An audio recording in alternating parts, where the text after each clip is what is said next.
राधे राधे दोस्तों। आज की हमारी कहानी है गोनू झा की कहानी। खेत जोत गए चोर। बहुत ही प्रसिद्ध और दिलचस्प मजेदार कहानी है। खेत भी तरह तरह के होते हैं। सब कुछ मिट्टी पर निर्भर है कि किस खेत का क्या नाम होगा और किस तरह की मिट्टी वाले खेत को क्या कहेंगे। गोनू झा के घर के पिछवाड़े में खुली जमीन थी।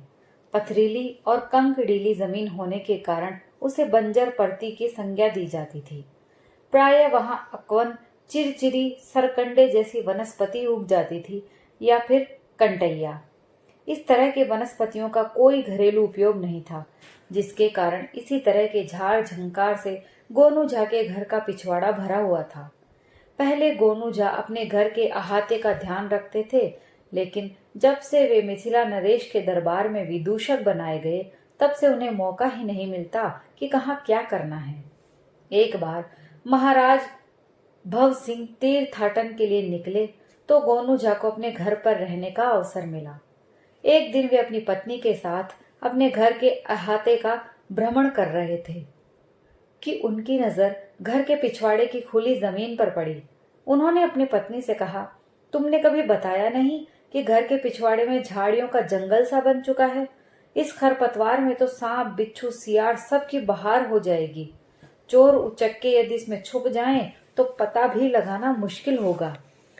पंडिताइन चुप रही, कुछ बोली नहीं। गोनू झा ने फिर कहा, देखो पंडिताइन, इतनी समझदार तो हो ही कि समझ सको कि अपनी सुरक्षा और अपनी हिफाजत के लिए हर व्यक्ति को स्वयं सतर्क रहना चाहिए। ऐसे भी मिथिला के शातिर चोरों और ठगों की मुझसे सीधे सीधे ठनी हुई है। जो चोर उचक्के कारावास में कैद हैं, उनके सगे संबंधी तो होंगे ही। क्या पता उनमें से कोई ताक लगाए बैठा हो कि कब मौका मिले कि गोनू झा को सबक सिखाया जाए। मैं जल्दी ही इस खरपतवार को साफ करवाऊंगा। जब इस बंजर जमीन पर खरपतवार पैदा हो सकता है तो कुछ और भी पैदा हो सकता है। पहले मैं पता कर लेता हूँ कि यहाँ पर और क्या क्या पैदा हो सकता है। बात आई गई हो गई। गोनू झा दूसरे घरेलू कार्यों को निपटाने में लग गए। बंजर को आबाद करने का ख्याल उनके दिमाग से ही निकल गया। गांव में वे इधर उधर जाते, हमजोलियों से मिलते, एक दरबार के औपचारिक जीवन से मुक्त ठेठ अपनी शैली में ठहाकेबाजी करते।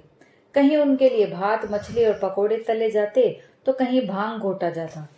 एक रात इसी तरह की मटर गश्ती करके भांग के तरंग में नचारी करते हुए गोनू झा अपने घर की ओर लौट रहे थे कि उनकी नजर 4-5 हिलते डुलते सायों पर पड़ी। गोनू झा ने सोचा ये उनका भ्रम हो सकता है, क्योंकि उन्होंने भांग पी रखी है, मगर फिर भी वे आंखें फाड़े अंधेरे में देखते रहे। अंततः गोनू झा ठमक गए। उन्हें स्पष्ट भान हुआ कि हिलते डुलते साए 4-5 नहीं 8-10 हैं और उनके घर के आसपास मंडरा रहे हैं। उन्होंने 2 सायों को तेजी से अपने घर के पिछवाड़े जाते देखा। गोनू झा जहां थे वहीं एक पेड़ की ओट में खड़े होकर इन सायों की गतिविधियां देखने लगे।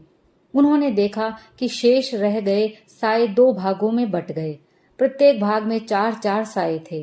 तेजी से 4 गोनू झा के घर के उत्तर खुले स्थान में लगाए गए फलदार वृक्षों के बगीचे में घुस गए और 4 घर के दक्षिण भाग में लगे आम के बागान में घुस गए। अब गोनू झा खुद को ऐसे लड़खड़ाते हुए चलने लगे मानो बहुत नशे में हों। वे गुनगुनाते भी जा रहे थे। कभी कभी वे बहुत ऊंची आवाज में गुनगुनाते, मगर ये समझ में नहीं आ रहा था कि वे क्या गुनगुना रहे हैं। उनकी नशे में डूबी आवाज रात के सन्नाटे में कुछ ज्यादा ही तेज प्रतीत होती थी। अपने दरवाजे पर वे पहुंचे ही थे कि पंडिताइन हाथ में दिया लिए घर से बाहर निकली। गोनू झा को इस हालत में देखकर पंडिताइन को काठ मार गया। वो समझ नहीं पा रही थी कि पंडित जी आज इतने तरंग में कैसे आ गए। ये तो कभी इतनी भांग पीते नहीं कि चढ़ जाए। होली में जब सारा गांव भंगियाया रहता है, तब भी पंडित जी पूरे होश में रहते हैं। पंडिताइन को दिया लिए आते देखकर गोनू झा ने लटपटाती हुई आवाज में कहा, अरे भाग्यवान, जरा दूरा पर के छोटकी कोठरिया खोल के जितना कुदाल फावड़ा है सब निकाल लाओ। अरे नहीं, तुम कोठरी खोल दो, जरूरत का सामान निकाल कर मैं ही रखता हूँ। पंडिताइन झल्ला गई। अब आधी रात में इनको ये क्या धुन सवार हो गई है। पंडिताइन को विश्वास हो गया था कि गोनू झा इस समय नशे में है, इसलिए उसने उनसे कुछ नहीं कहा। चुपचाप कोठरी खोल दी। इस कोठरी में खेती के उपकरण थे। गोनू ने 4 गैंता निकालकर दरवाजे पर रखा, फिर 4 कुदाल निकाले, फिर 2 फावड़ा, बैंत की 4-5 टोकरियां भी उन्होंने निकाली। सारा सामान बाहर रखकर वे दरवाजे पर खुले स्थान पर खड़े हो गए और पत्नी से कहा, जाओ आधा डोल पानी लेके आओ। पंडिताइन मन ही मन चिढ़ गई थी, कुछ बोली नहीं, पानी लेकर आ गई। गोनू झा ने कुल्ला किया, हाथ पैर धोए, फिर सर पर लोटा पानी डाला और कंधे पर रखे गमछा से सिर पोंछते हुए घर में घुस गए। डोल लोटा लेकर उनके पीछे पीछे पंडिताइन भी घर में घुसकर दरवाजा बंद कर लिया। गोनू झा के लिए पंडिताइन ने खाना परोस दिया। उन्हें देखकर समझने की कोशिश करने लगी कि गोनू झा क्या सचमुच नशे में हैं या यूं ही नशे में होने का स्वांग कर रहे हैं। अभी पंडिताइन इस उधेड़ बुन में थी कि उन्हें महसूस हुआ कि घर के पिछवाड़े की जो खिड़की आंगन में खुलती है, वहां से कुछ खटर पटर की आवाजें आ रही हैं। उसी समय गोनू झा ने पंडिताइन को आवाज लगाई और ऊंची आवाज में बोले, अरे भाग्यवान, कुदाल फावड़ा निकालने के लिए तुमने दिया दिखाया है। इसका जो इनाम तुम्हें कल मिलने वाला है उसकी तुम कल्पना भी नहीं कर सकती हो। पंडिताइन उत्सुकता से भरकर आंगन में आ गई और पूछने लगी, ऐसा क्या?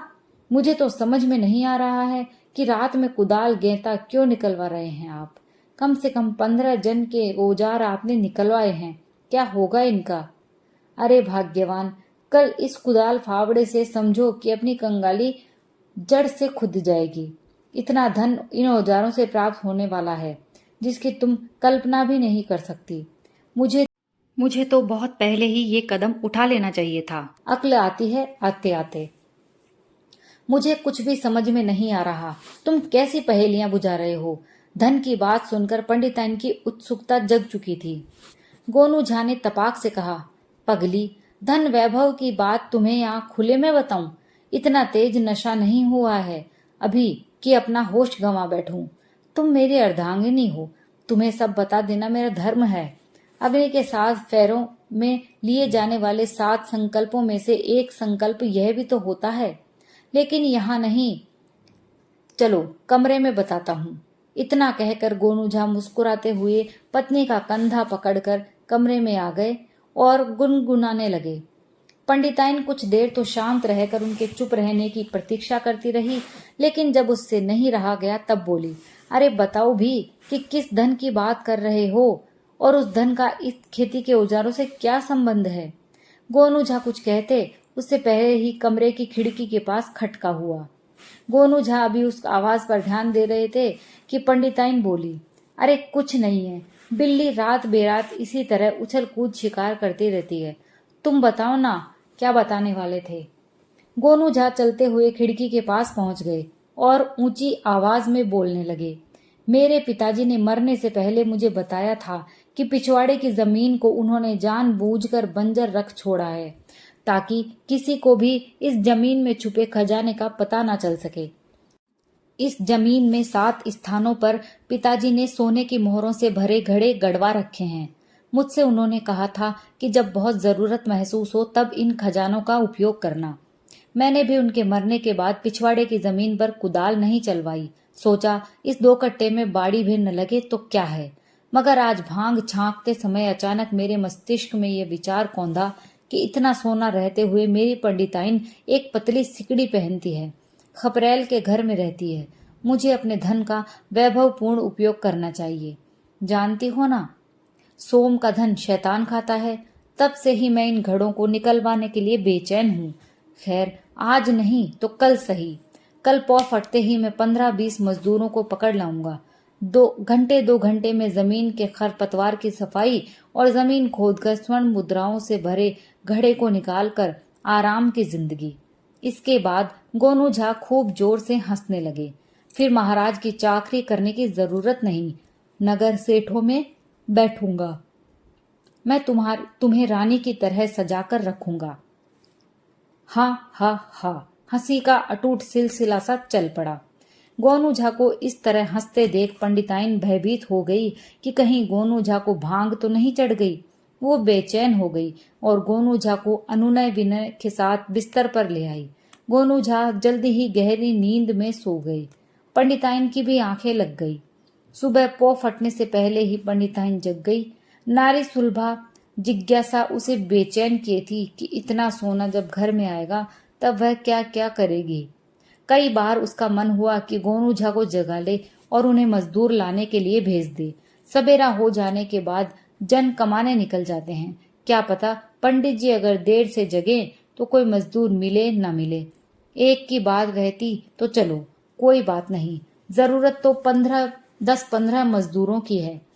घंटा भर में 2 कट्टे जमीन की सफाई और कोड़ाई तो 10-15 आदमी कर ही लेंगे। हाँ, उस समय खुद भी सतर्क रहना होगा। घड़ा मिलने पर तुरंत खेत से घड़े को ले आना होगा। किसी को भनक भी न लगे कि उन घड़ों में सोना है। पंडिताइन की नींद खुली तो फिर दोबारा आंख नहीं लगी। गुन धुन लगा रही कि सोना घर में आ जाएगा तब वह क्या करेगी। चिड़ियों की चहचहाट ने पंडिताइन को बेचैन कर दिया और वह अपने को रोक नहीं पाई। गोनू झा का कंधा हिलाते हुए धीमे धीमे आवाज देने लगी, पंडित जी जागिए, सवेरा हो गया। गोनू झा की नींद खुली। आंखें मलते हुए वे बिस्तर से उठे। कुल्ला किया? फिर पंडिताइन से पूछने लगे, अरे भाग्यवान, इतनी जल्दी क्यों जगा दिया? आपको कुछ याद भी रहता है? आपने ही तो कहा था कि सुबह में 10-15 मजदूर लाने चलना है, भूल गए? अरे हाँ, गोनू झा ने चौंकते हुए कहा, चलो तुम भी चलो मेरे साथ। मैं जाऊं मजदूर लाने? लोग क्या कहेंगे? पंडिताइन बोली। अरे बाहर तक तो चलो। गोनू झा ने पंडिताइन की कलाई पकड़ ली और दरवाजा खोलकर अपने पत्नी के साथ बाहर निकले। बोले, चलो जरा पिछवाड़े से हो आए। वे दोनों पिछवाड़े की ओर गए तो देखा 10 आदमी जमीन की खुदाई करने में लगे हैं। अपने काम में वे लोग इतने तन्मय थे कि गोनू झा और पंडिताइन के पहुंचने का उन्हें पता ही नहीं चला। गोनू झा ने ताली बजाई। बोले, वाह भैया, तुम लोगों ने तो रात भर में जमीन की सूरत ही बदल दी। इतना सुनना था कि खेत जोतने में लगे लोग कुदाल घेंता छोड़कर भागे, मगर वे भाग के जाते कहाँ। सवेरा हो चुका था। लोग शौच आदि के लिए घरों से निकल चुके थे। गोनू झा ने चोर चोर का शोर मचाया। चीखने लगे, पकड़ो, कोई भागने ना पाए। गांव वालों ने भागते चोरों में से 4 चोर को पकड़ लिया। उनकी जबरदस्त धुनाई हुई। इस धुनाई के बाद उन्हें कोतवाल के हवाले कर दिया गया। उनके बयान पर शेष चोर भी पकड़ लिए गए। उनकी पिटाई और पूछताछ से मालूम हुआ कि ये सभी लोग किसी न किसी तरह से लंगड़ू उस्ताद से संबंधित हैं। लंगड़ू उस्ताद ने गोनू झा को सबक सिखाने का संकल्प ले रखा है। उसके कहने पर ही ये लोग गोनू झा के घर चोरी करने के इरादे से आए थे। गोनू झा को अपनी पत्नी से खेत में स्वर्ण मुद्राओं से भरे घड़े होने की बात कहते सुनकर उन लोगों ने उसी को निकाल कर ले जाने का मन बना लिया। कुदाल आदि तो गोनू झा निकाल कर गए ही थे। वे अंत तक ये नहीं समझ पाए कि वे गोनू झा के झांसे के शिकार हो गए हैं। गोनू झा ने पहले ही भांप लिया था कि चोरों ने उनके घर पर घात लगा रखा है। इसके कारण ही उन्होंने खजाने की कहानी पत्नी को सुनाई थी। हवालात में बंद चोरों को देखने के लिए गोनू झा जब पहुंचे, उस समय भी वे तरंग में उसी तरह गुनगुना रहे थे। चोरों से उन्होंने कहा, अरे भाई लोग, तुम लोगों ने मेरी बंजर भूमि की बढ़िया खुदाई की। कारावास की सैर से लौटकर आना तो मेहनताना ले जाना। दोस्तों, ये कहानी यहीं समाप्त होती है। अगर आपको कहानी पसंद आई हो तो प्लीज लाइक, शेयर और सब्सक्राइब जरूर कीजिए। कहानी सुनने के लिए आप सभी का बहुत बहुत धन्यवाद।